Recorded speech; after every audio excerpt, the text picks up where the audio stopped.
সাকিব আল হাসানকে কেন্দ্র করে জটিলতা তৈরি হয়েছে। বেসিক্যালি বাংলাদেশ ক্রিকেট বোর্ড কদিন আগে যখন বিনা মেঘে বজ্রপাতের মতো করে খবর দিল যে সাকিব আল হাসানকে বাংলাদেশ ন্যাশনাল ক্রিকেট টিমে খেলানোর যে পরিকল্পনা সেটা রয়েছে, বাংলাদেশের স্বার্থে সাকিব আল হাসানকে প্রয়োজন এবং এই ব্যাপারে গভর্নমেন্টের সাথে বাংলাদেশ ক্রিকেট বোর্ড পরবর্তী সময় কোঅর্ডিনেট করবে এবং সেই কোঅর্ডিনেশনটা আমরা দেখেছি, যদিও শুরুর দিকে সেটা ছিল না। দৈনিক কালের কণ্ঠ রিপোর্ট করেছে, আমি আমার প্ল্যাটফর্মে রিপোর্ট করেছি যে সাকিবের ফাইলস গুলো নিয়ে বাংলাদেশ ক্রিকেট বোর্ড তাদের লয়ারদের সাথে সেই রিপোর্টটা যখন আমরা করেছি সেদিন পর্যন্ত যোগাযোগ করে নাই। পরবর্তী সময়ে সাকিবের যেসব মামলা চলছে, যারা সাকিব ফ্যান আলোচনাটা একটু গুরুত্ব দিয়ে শুনুন, সেই মামলার ফাইলস গুলো ক্রীড়া মন্ত্রণালয় হয়ে সম্ভবত যতটুকু আমরা বুঝি বাংলাদেশ ক্রিকেট বোর্ড থেকে স্বরাষ্ট্র মন্ত্রণালয়ে পৌঁছেছে এবং এই যে মামলার ফাইলগুলো স্বরাষ্ট্র মন্ত্রণালয় পর্যন্ত পৌঁছেছে, আজকে আমরা সবাই জানি ফেব্রুয়ারি 25 তারিখ অলরেডি গন এবং আর একটা ওয়ার্কিং ডে রয়েছে, সেটা হচ্ছে ফেব্রুয়ারি 26। এরপরে আবার দুদিনের বন্ধ 27-28, রাইট? এবং সাকিব আল হাসানের প্রপোজড বাংলাদেশে ফেরার পরিকল্পনা হচ্ছে মার্চের 1 তারিখ বা তার কিছুদিন পরে, মানে মার্চের ফার্স্ট উইকের মধ্যে। কারণ বাংলাদেশে মার্চ মাসের 11 থেকে 15 তারিখ পর্যন্ত যে ওয়ানডে সিরিজটা অনুষ্ঠিত হবে পাকিস্তানের বিপক্ষে, সেখানটাতে সাকিব আল হাসানকে খেলানোর জন্যই তো এই তোড়জোড়। সো ওই হিসাবটা করলেও 28 তারিখের পরে, যেহেতু এই মাসটাই 28 দিনের, বাংলাদেশ সরকারের হাতে একটা সপ্তাহও নেই, নতুন এই সরকারের হাতে এক সপ্তাহও নেই যে সাকিব কেন্দ্রিক যে কেসেস, যে ইস্যু, এবং আমিনুল হক যিনি যুব ক্রীড়া মন্ত্রণালয়ের প্রতিমন্ত্রীর দায়িত্বে রয়েছেন, আজকে যে তিনি কথাটা বলেছেন যে তিনি স্পোর্টসম্যান হিসেবে সাকিব আল হাসান, মাশরাফি বিন মুর্তজা তাদের রোলস গুলোকে চান, তাদেরকে বসে থাকতে বা তাদেরকে নির্বাচিত দেখতে তিনি চান না। খুবই দারুণ কথা বলেছেন, কিন্তু একই সাথে আইন আদালতের ব্যাপারগুলোতে তারা যেন ক্লিয়ার হয়ে আসে। তারা কোন রাজনৈতিক দলের আদর্শ বিলং করে সেটা নিয়ে তার কোনো বিরুদ্ধ অবস্থান নেই, কিন্তু লিগ্যাল যে ইস্যুস গুলো রয়েছে সেগুলো তো নিশ্চয়ই আমিনুল হক বলে দিতে পারেন না যে সাকিব মাশরাফি আইনের ঊর্ধ্বে, সাকিব চাইলে বাংলাদেশের হয়ে যখন চাইবে তখনই তাকে খেলার ব্যবস্থা করে দেয়া হবে। আমিনুল হক কিন্তু বলতে পারেন না। তিনি যেটা বলতে পারেন এবং যেটা তার কাছ থেকে কাম্য, তিনি সেই কথাই বলেছেন যে স্পোর্টসম্যান হিসেবে তার হৃদয়েও সেই কান্নাটা রয়েছে এবং একই সাথে সেই স্পোর্টসম্যান যেন বাংলাদেশের হয়ে অ্যাপারেট হতে পারেন সেটার জন্য তাকে যে কারণে তিনি আসতে পারছেন না সেই প্রসেসটাকে শেষ করতে হবে। এখন এই প্রসেস শেষ করার জন্য সাকিব আল হাসানের মামলা সংক্রান্ত ইস্যুস গুলোকে ডিসমিস করে দেওয়ার জন্য বাংলাদেশ সরকারের হাতে সময় দেয়া হচ্ছে। মানে আমি আবারও বলছি যে আজকে 25 চলে গেছে, কালকে 26, একটা ওয়ার্কিং ডে, 27-28 হচ্ছে সরকারি ছুটি এবং সাকিব আল হাসানের প্রপোজড যে ডেট লাইন বাংলাদেশে আসার সেটা হচ্ছে ম্যাক্সিমাম ধরেন হচ্ছে 3-4 তারিখ মার্চ মাসের, তাই না? তাকে প্রিপারেশন নিতে হবে। গাজী আশরাফ হোসেন লিপু এবং নির্বাচক প্যানেলের যে সদস্যরা বিভিন্ন প্যানেলে বিভিন্ন পোর্টালে আমরা দেখেছি আলোচনায় যে তারা চাইছেন যে সাকিব আল হাসান যেন আসলে খেলার যোগ্য হয়ে আসেন। 50 ওভারই ক্রিকেট নিয়ে খেলেন নাই দীর্ঘ সময়, সেই ফিটনেসটা যেন পান। তো সাকিবের প্রিপারেশনের ব্যাপার রয়েছে, সাকিবকে কেন্দ্র করে নিশ্চয়ই ন্যাশনাল টিম ম্যানেজমেন্টের পরিকল্পনা রয়েছে, সে কারণে তো সাকিবকে ফেরানোর চেষ্টা। সরকারের হাতে সময় কয়দিন? 3 থেকে 4 দিন সাকিবের মামলাগুলোকে, সাকিবের ইস্যুগুলোকে ডিসমিস করতে হবে। আলোচনাটা এখানটায় সাকিবকে কেন্দ্র করে বাংলাদেশ ক্রিকেট বোর্ড যেই নাটকটা সাজিয়েছে, আসিফ আকবর প্রত্যেক জায়গায় ভোকাল হয়ে যেই কথাগুলো বলেন, যেই পোল্টিবাজিটা করেন, আমিনুল সাহেবকে কদিন আগেও তিনি খোঁচা মেরেছেন, এখন তার ভাই ব্রাদার হয়ে গেছে। সাকিব আল হাসানকে কদিন আগেও তিনি বলেছেন যে সাকিব আল হাসান স্বৈরাচারের দোষর, তাকে ক্ষমা চাইতে হবে, এটা ওটা না করলে তার খেলা যাবে না। এখন তিনি সাকিবের পক্ষে ভোকাল হয়ে গেছেন এবং এই যে বাংলাদেশ ক্রিকেট বোর্ডের পাল্টা অবস্থান যে সাকিবকে এখন লাগবে, অবশ্যই সাকিব বাংলাদেশে হয়ে খেলবেন, এটা নিয়ে কোনো ধরনের ডাউট নেই, কোনো ধরনের বিতর্ক হওয়া উচিত না। কিন্তু বাংলাদেশ ক্রিকেট বোর্ড এখানটা একটা দারুণ গেম খেলেছে এবং সেই গেমটা টোটালটা বাংলাদেশের মানুষ, সাকিবের সমর্থক versus the ruling party Bangladesh nationalist party BNP, এই গেমটা কেউ বুঝে নাই। মাননীয় স্বরাষ্ট্রমন্ত্রীর দায়িত্বে যিনি রয়েছেন সালাউদ্দিন আহমেদ, আপনিও দয়া করে এই আলোচনাটা যদি একটু শোনেন তাহলে বুঝতে পারবেন যে আপনাদেরকে কতটা বিপদে ফেলার পরিকল্পনা করেছে আমিনুল ইসলাম বুলবুলের বোর্ড। দেখুন এই বোর্ডটা এসেছে কবে? এই ক্রিকেট বোর্ড দায়িত্ব গ্রহণ করেছে 6 তারিখ গত বছরের অক্টোবর মাসের।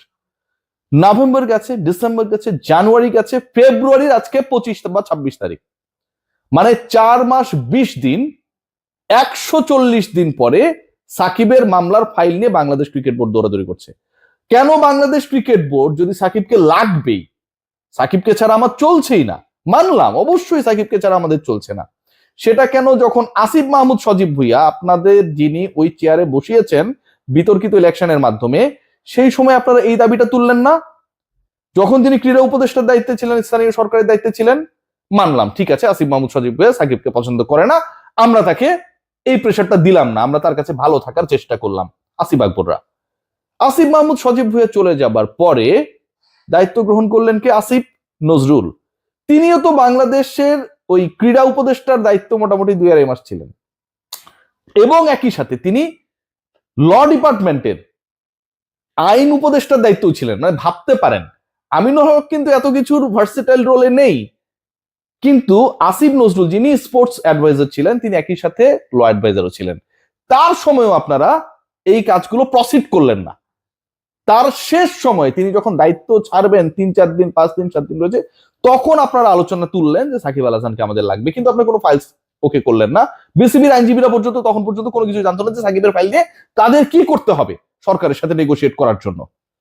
যখন নতুন সরকার গঠিত হলো, যখন আসিফ মাহমুদ সজীব ভুঁইয়া বা আসিফ নজরুল নাই, আপনাদের পছন্দের মানুষগুলো যখন নাই, যখন বিএনপি সরকার গঠন করলো, তখন আপনারা সুপার অ্যাক্টিভ হয়ে গেলেন সাকিবকে ফেরাও, সাকিবকে ফেরাও। কি টুইস্টটা এখানটায়! প্রথমত বিএনপি যদি সাকিবকে ফেরায় তাহলে বিএনপি একটা বড় ধরনের বিতর্কের মধ্যে পড়বে।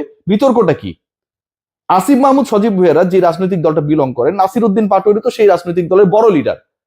তিনি কি বলেছেন গতকাল? বলেছেন সাকিব আল হাসানের মতো ফ্যাসিস্টকে বাংলাদেশে ফেরানো হলে সবগুলোকে একসাথে করে আরো একটা জনপ্রতিরোধ গড়ে তোলা হবে। বলেছে নাসির উদ্দিন পাটোয়ারি এই কথা বলেছে।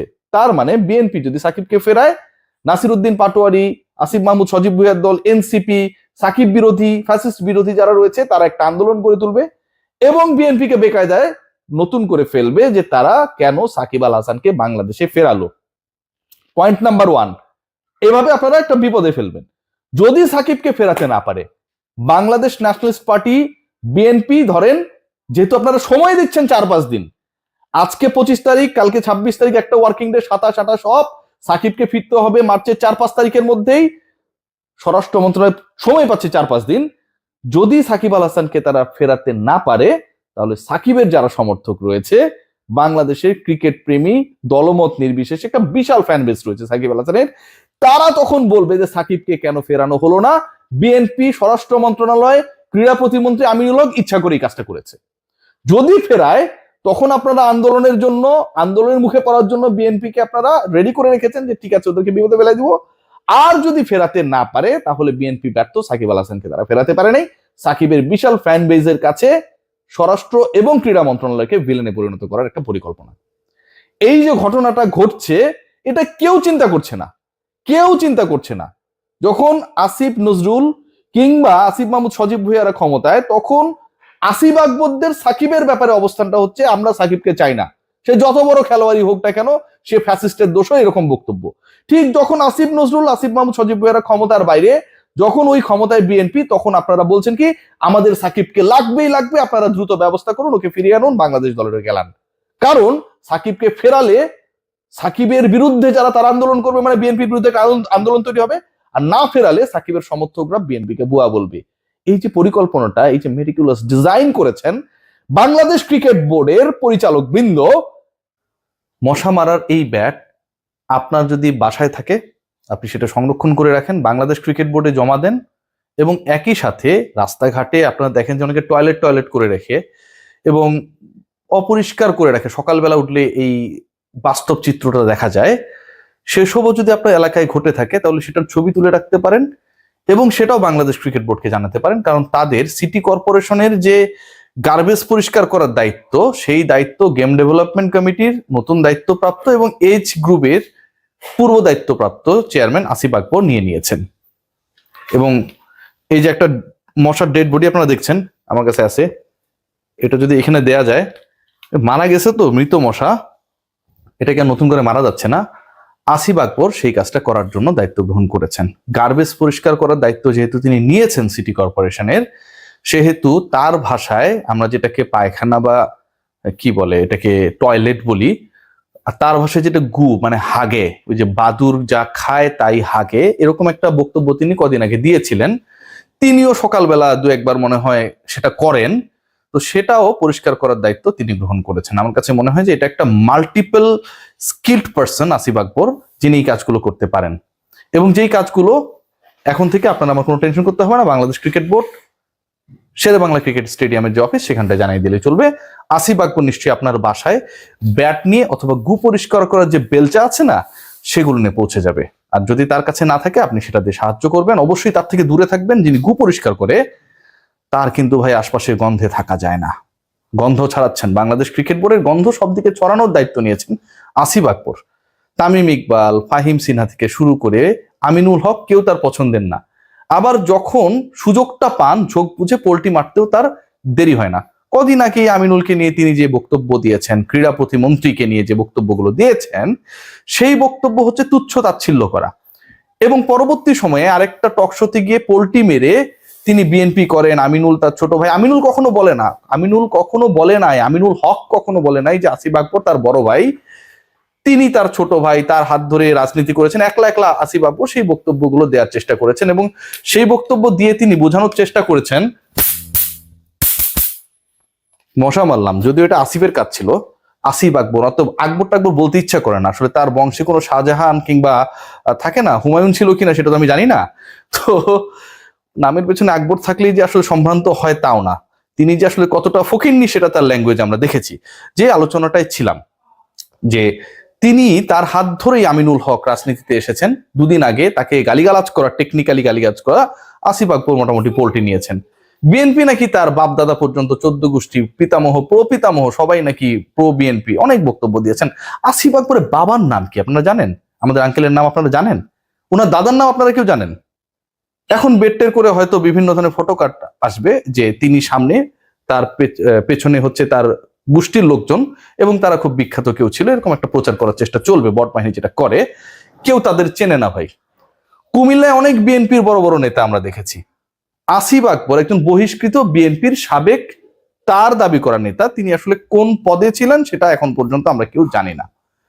দ্বিতীয় যে মজার ব্যাপারটা, Bangladesh nationalist party BNP Asif আকবরের মতো একজন ব্যক্তি, যিনি বাদুরের গু নিয়ে গবেষণা করেন, সিটি কর্পোরেশনের বর্জ্য ব্যবস্থাপনা কিভাবে করা যায় এবং সেটার দায়িত্ব তিনি গ্রহণ করেছেন টাইপের একটা বক্তব্য দিয়ে, যারা বাংলাদেশ ক্রিকেট বোর্ডকে আসলে কলুষিত করছে তার ভাষায়, তাদেরকে পরিষ্কার করার দায়িত্ব গ্রহণ করেছেন। সিটি কর্পোরেশনের কাজ তো এখন অনেক কিছু, তাই না? মাল্টি ডাইমেনশনাল কাজ।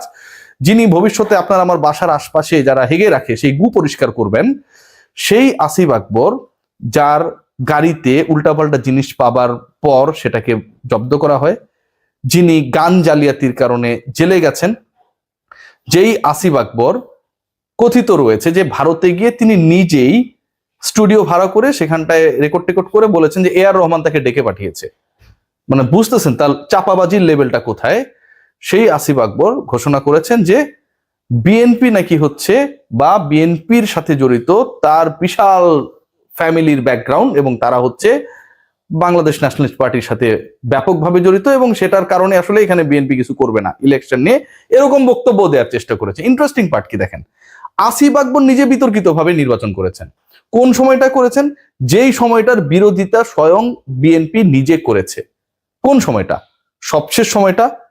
এতই যদি তার বিএনপির প্রতি প্রেম প্রীতি, তাহলে ওই পার্টিকুলার ইলেকশনে, বিতর্কিত ইলেকশনে, যেখানটায় তিনি নিজে প্রেজেন্টও ছিলেন না, সেই নির্বাচনে আসিফ আকবর কিভাবে নির্বাচিত হবার লোভে দাঁড়িয়ে গেলেন? বিএনপি সমর্থন ছিল, তারেক রহমান বলেছিল, আমিনুল হক বলেছিল, আসিফ আকবরকে তার ছোট ভাই আমিনুল হক ফোন করে বলেছিল যে আসিফ ভাই আপনি দাঁড়ান, আপনি যদি দাঁড়ান তাহলে বিএনপির ইজ্জতটা 2 ইঞ্চি উঁচু হয়ে যাবে। হয় নাই। সুযোগ সন্ধানী আসিফ আকবর তখন ঠিকই ডিরেক্টর হওয়ার জন্য সেখানটায় গেছেন। সুযোগ সন্ধানী আসিফ আকবর, ধান্দাবাজ আসিফ আকবর, যিনি ভবিষ্যতে সিটি কর্পোরেশনে হয়তো গুয়ো পরিষ্কার করবেন, সেই তিনি এখন বলছেন আমিনুল তার ভাই, যখন তিনি মন্ত্রী হয়ে গেছেন। ইন্টারেস্টিং পার্ট, কিন্তু আমাকে অনেক মশা ডিস্টার্ব করছে আশপাশে। এরা হয়তো জানে না যে আসিফ আকবর আমাদের পরিচিত কেউ, এবং যে কোনো সময় আমার বাসা বা আমার এলাকায় আসলে এই মশাগুলোর খবর হয়ে যাবে।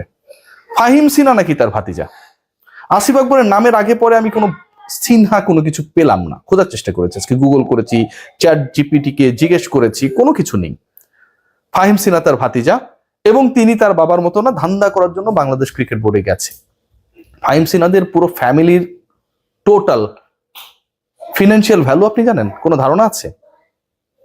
কোনো ধারণা নাই আসিফ আকবর। এবং আসিফ আকবর বলেছেন ফাহিম সিনহার বাবা তাকে অনেক স্নেহ করতেন, সেটাও আমি খোঁজ নিয়েছি এবং সেই খোঁজটা নিতে গিয়ে খুব ইন্টারেস্টিং কিছু তথ্য পাওয়া গেছে। সেই তথ্যটা হচ্ছে যে যখন থাকে না পারিবারিক গেট টুগেদারের যে সময়গুলো আমরা কাটাই বিভিন্ন সময় ঈদে কিংবা হচ্ছে অন্য যে অকেশনস গুলো থাকে, তখন অনেককে আমরা বলি যে ঠিক আছে তুমি একটু আমাদের এই সময়টাকে সুন্দর করার জন্য একটু গান গেয়ে দিবে। আসিফ আকবর তখন 4-5 হাজার টাকার বিনিময়ে সেখানটায় গিয়ে গান টান গাইতেন। এই হচ্ছে চাচা ভাস্তার সম্পর্ক বিটুইন আসিফ আকবর এবং ফাহিম সিনহা। নামের শেষে আকবর থাকলে যেমন সম্ভ্রান্ত হওয়া যায় না, টক শোতে গিয়ে বাজে কথা বলেও খুব বেশি ভদ্র হওয়া যায় না। বাদুর নিয়ে তিনি একটা তত্ত্ব দিয়েছেন এবং বাদুরের সাথে তিনি একটা গোষ্ঠীকে তুলনা করেছেন। তার মানে এই বাজে তুলনাগুলো তিনি শুরু করেছেন, বাট আমি তুলনা করব না। আমি এই মুহূর্তে বাংলাদেশ ক্রিকেট বোর্ডের যে সিচুয়েশন সেটাকে আপনাদের সামনে একদম পরিষ্কারভাবে তুলে আনতে চাই। আরেকটা মশা, সেই সিচুয়েশনটা হচ্ছে বাংলাদেশ ক্রিকেট বোর্ডের এই মুহূর্তে আসলে খুবই খুবই গুরুত্বপূর্ণভাবে এমন একটা জিনিস দরকার যেটা তাদেরকে বিপদের অনুমান করতে পারবে। এটাকে আমি ছোট করছি না। আপনারা সবাই জানেন না, ডগ স্কোয়াড, র্যাবে কিংবা হচ্ছে বাংলাদেশের যে গোয়েন্দা সংস্থাগুলো রয়েছে তাদের হয়ে বিভিন্ন প্রজাতির বিদেশ থেকে আনা কুকুরগুলো কিন্তু ব্যাপক হেল্প করে। কারণ তারা যেখানটায় বিপদের গন্ধ সেই ব্যাপারে মোটামুটি প্রশিক্ষিত এবং তারা বাহিনীর সদস্যদেরকে সেই ইনফরমেশনটা তাদের মতো করে জানিয়ে দেয় যে এখানটায় যাওয়া যাবে না, অস্ত্র আছে, গুলি আছে, ইয়াবা আছে, মদ রয়েছে, এই ব্যাপারটা জানিয়ে দেয়। বাংলাদেশ ক্রিকেট বোর্ডের সামনে যে বিপদ রয়েছে সেই বিপদের গন্ধের জন্য বাংলাদেশ ক্রিকেট বোর্ডে এরকম বিশ্বস্ত কুকুর দরকার, যে বিপদের গন্ধ শুকে মোটামুটি ঘেউ ঘেউ করলে বাংলাদেশ ক্রিকেট বোর্ডের কর্তারা বুঝতে পারবে যে আসলে বিপদ আসছে। সেরকম কেউ কি হওয়ার চেষ্টা করছে? বিভিন্ন জায়গায় যেসব আওয়াজ পাচ্ছি, বাদুর তত্ত্ব তিনি দিয়েছেন, হাগা তত্ত্ব তিনি দিয়েছেন, আমার কথা নিশ্চয়ই তার গায়ে লাগার কথা না, আমি তার নামও বলছি না। হয়তো এরকম কিছু একজন কাউকে একজন দরকার যিনি আসলে ওই বিপদের গন্ধটা শুকে ঘেউ ঘেউ করবেন এবং একই সাথে ওখানটা যদি হেগেও দেন সেটা নিজেও পরিষ্কার করবেন সিটি কর্পোরেশনের দায়িত্ব নিয়ে। সেই ব্যক্তিটা হবার চেষ্টায় কি কেউ রয়েছেন বিভিন্ন জায়গায় যিনি ঘেউ ঘেউ করছেন? কে সে? গেস করুন তো। সবাই ভালো থাকবেন।